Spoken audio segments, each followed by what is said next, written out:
Assalamualaikum students, welcome to Empower Academy and you are watching easy tutorial. बिस्मिल्लाहिर्रहमानिर्रहीम। अस्सलाम वालेकुम students, आज हम कॉम्प्लेक्स नंबर की पोलर फॉर्म को डिस्कस करने जा रहे हैं।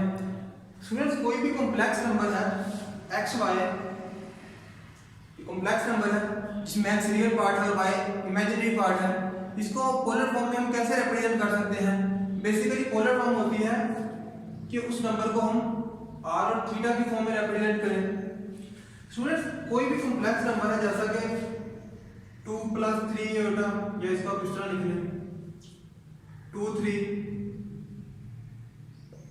इसी तरह -2 3, -2 -3 एंड 2 -3। तो अगर ये हमारे पास एक कॉम्प्लेक्स प्लेन है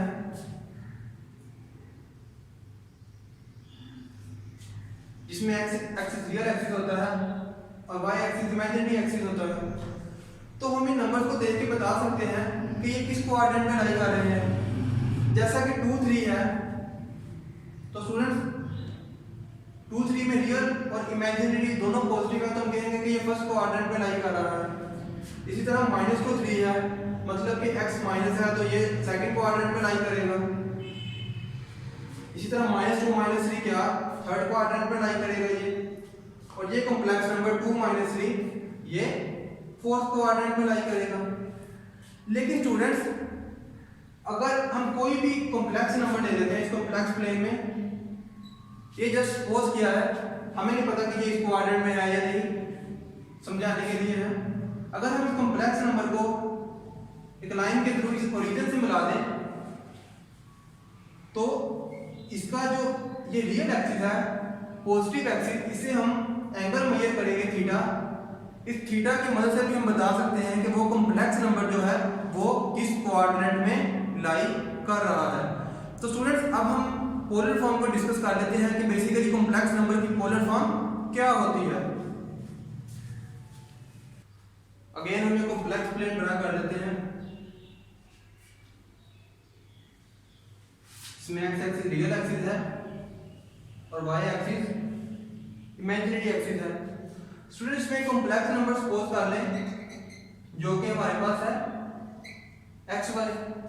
ये हमारे पास कैसे आया कि हम ये डिस्टेंस हमने अलोंग एक्स एक्सिस कवर किया है, तो ये एक्स आया है, और इतना डिस्टेंस हमने अलोंग वाई एक्सिस कवर किया है, तो हमारे पास वाई आया है।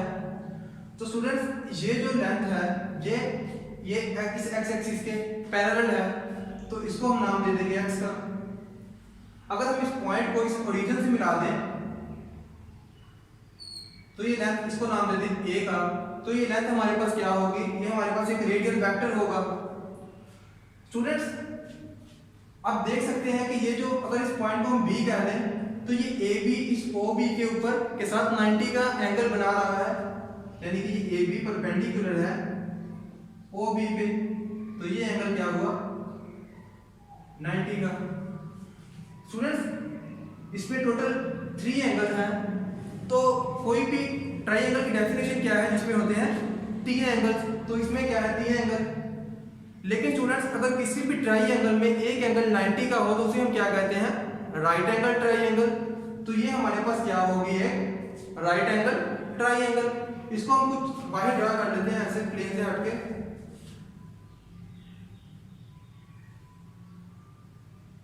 ये हमारे पास ओरिजिन था, ये पॉइंट बी था, ये ए था, ये वाई के इक्वल है, ये आर के और ये एक्स के।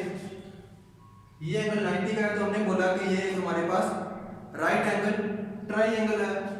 अगर हम इस एक्स को इस आर पे डिवाइड कर दें, तो हमारे पास क्या बनेगा x/r। स्टूडेंट, ये बेसिकली क्या चीज है, हम जानते हैं कि ये जो राइट एंगल है 90 का, इसके जो ऑपोजिट साइड है ये है हमारे पास हाइपोटेन्यूस, तो ये आ गया हाइपोटेन्यूस। और x क्या है हमारे पास बेस, और AP क्या है हमारे पास परपेंडिकुलर। OB को हमने यहाँ x लिखा, तो x क्या है हमारी बेस। तो स्टूडेंट्स, हम जानते हैं कि जो बेस ओवर हाइपोटेन्यूस है ये किसके इक्वल होता है, ये cos थीटा के इक्वल होता है, cos थीटा। और सेकंड रेशियो ले लेते हैं y ओवर r। y क्या है हमारा, परपेंडिकुलर ओवर r क्या है, हाइपोटेन्यूस। तो परपेंडिकुलर और हाइपोटेन्यूस हमारे पास इक्वल होता है sin थीटा के। तो स्टूडेंट्स यहाँ हमारे पास दो इक्वेशन आ जाएगी। एक इक्वेशन क्या आएगी, x over r equal to cos theta, और सेकंड इक्वेशन क्या आएगी हमारे पास, y over r equal to sin theta. इसको हम इस तरह भी लिख सकते हैं, x equal to r cos theta, इसे इक्वेशन 1 कह लें, और y क्या है हमारे पास, r sin थीटा।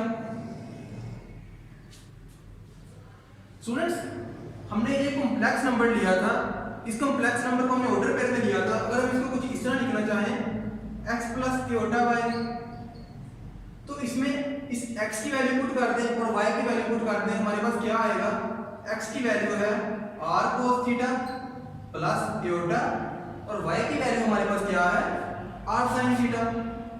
तो ये आ गया हमारे पास r sin थीटा। यहां से अगर हम r कॉमन ले लें तो ये हमारे पास क्या बना, cos theta plus Kyoto sin theta. तो स्टूडेंट्स हम ये कॉम्प्लेक्स नंबर था, इसको हमने पोलर फॉर्म में रिप्रेजेंट कर लिया। पोलर फॉर्म में हमने क्या बात की थी कि वो नंबर r थीटा की फॉर्म में आ जाएगा। तो आप देख सकते हैं कि इसमें r और थीटा फॉर्म बन गई है। लेकिन स्टूडेंट्स हमें कोई भी कॉम्प्लेक्स नंबर दे दिया जाए और हमें बोला जाए कि उसे बाइपोलर फॉर्म सोल्व करना है हमें, तो इसकी मदद से हम सोल्व तो कैसे कर सकते हैं, उसके लिए हमें r की वैल्यू भी चाहिए और थीटा की वैल्यू भी चाहिए। तो अब हमें r और थीटा की वैल्यू फाइंड करनी है, वो हम कैसे करेंगे, इसको रिमूव कर लेते हैं। हमें अब फाइंड करनी है r की वैल्यू और थीटा की वैल्यू। तो स्टूडेंट्स ये हमारे पास दो इक्वेशंस थी, अगर हम इनका स्क्वायर ले लें और इनको ऐड करें तो हमारे पास क्या बनेगा, पहली इक्वेशन का स्क्वायर ले लेते हैं, x square plus equal to r square cos square theta. ये हमारे पास बन गई इक्वेशन 3। इसी तरह सेकंड इक्वेशन का स्क्वायर ले लें, y square equal to r square sin square theta. ये इक्वेशन बन गई हमारी इक्वेशन 4। इक्वेशन 3 को 4 में ऐड करेंगे तो हमारे पास क्या बनेगा, x square plus y square equal to r square cos square theta.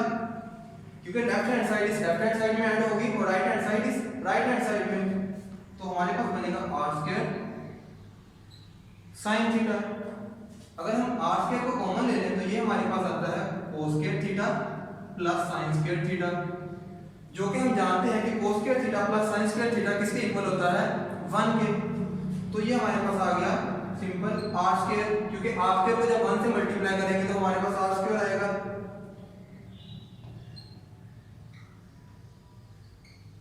Students दोनों साइड पे अगर हम स्क्वायर रूट ले लें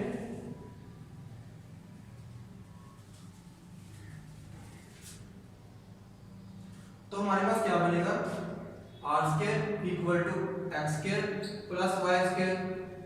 स्क्वायर रूट ले लें तो हमारे पास क्या बनेगा, r equal to x square plus y square. तो स्टूडेंट्स हम देख के बता सकते हैं कि ये जो r है ये हमारा मॉडुलस है, क्योंकि जब हमने कॉम्प्लेक्स प्लेन में मॉडुलस को फाइंड किया था तो ये जो लेंथ थी ये हमारे पास इसके इक्वल आई थी। तो हम इस r को कह सकते हैं कि ये उस कॉम्प्लेक्स नंबर का मॉडुलस है। तो हमारे पास r की वैल्यू तो निकल गई है। अब हमने थीटा की वैल्यू फाइंड करनी है, क्योंकि जब हमने इस कॉम्प्लेक्स नंबर को पोलर फॉर्म में लिखा तो उसमें r और थीटा फॉर्म थी। r तो हमने फाइंड कर लिया है, लेकिन अब हमने थीटा की वैल्यू फाइंड करनी है।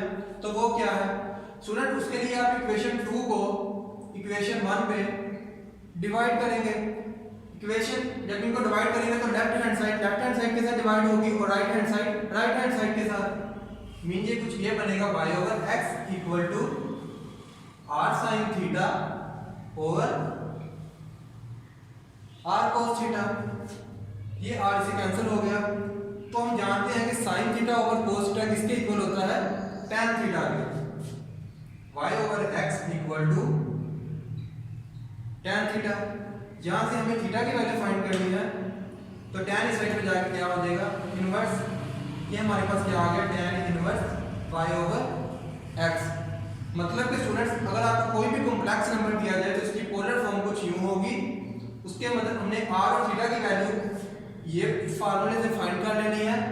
पुट फाइंड करने के बाद हमने इसमें सिंपल पुट कर देनी है, तो हमारे पास वो क्वेश्चन पोलर फॉर्म में रिप्रेजेंट हो जाएगा। स्टूडेंट्स एग्जांपल की मदद से समझते हैं इसे।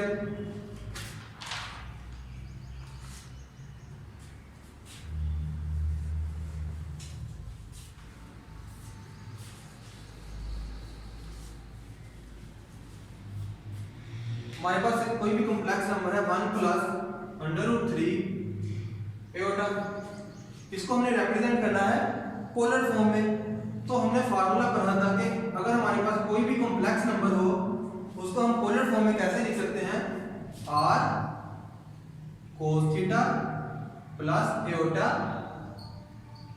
Sine theta. और हमने r की वैल्यू क्या फाइंड की थी, r इक्वल टू होता है x square plus y square का स्क्वायर रूट।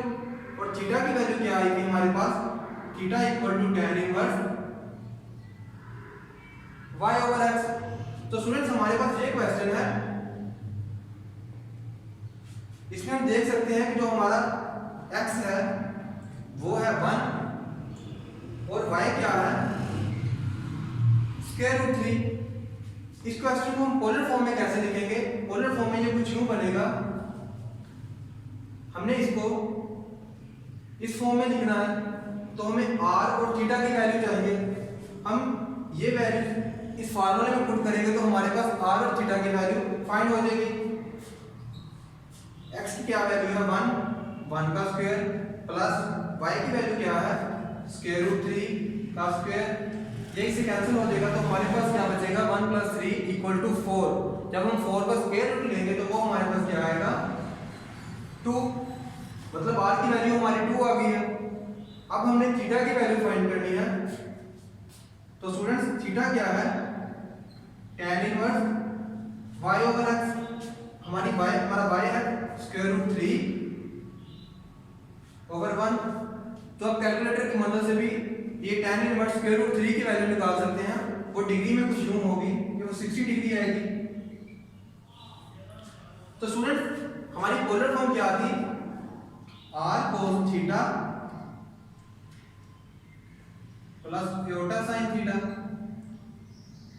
ये r और थीटा की वैल्यू सिंपल इसमें पुट कर देंगे तो हमारे पास ये क्वेश्चन पोलर फॉर्म में रिप्रेजेंट हो जाएगा।